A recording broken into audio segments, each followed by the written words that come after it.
The member from Toronto Danforth. Thank you, Speaker. Speaker, my question to the acting Premier.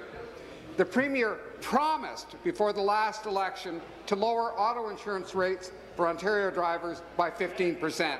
After the election, she said it wasn't actually a promise, it was a stretch goal.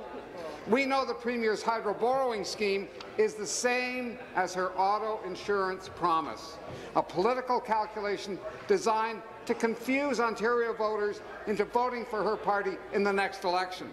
Will the government finally admit that this is the case? Deputy Premier. Minister of Finance.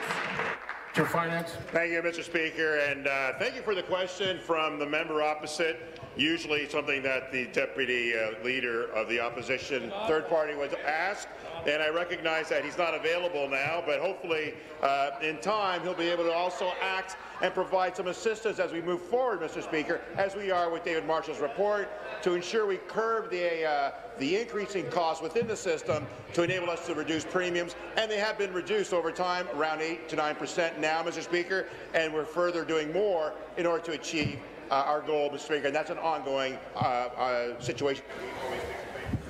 Stop the clock. And I'm sure the Minister of Finance, along with all members, know that we do not make reference to someone's attendance in this place. Supplementary.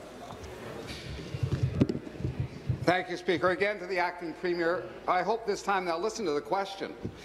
The Premier needs to figure out another way to get votes.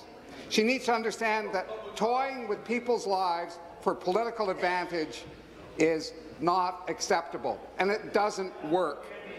Ontarians need real relief from skyrocketing hydro prices that the Premier has helped create. When will she offer the people of Ontario a solution that benefits them, not the Liberal Party? Sir.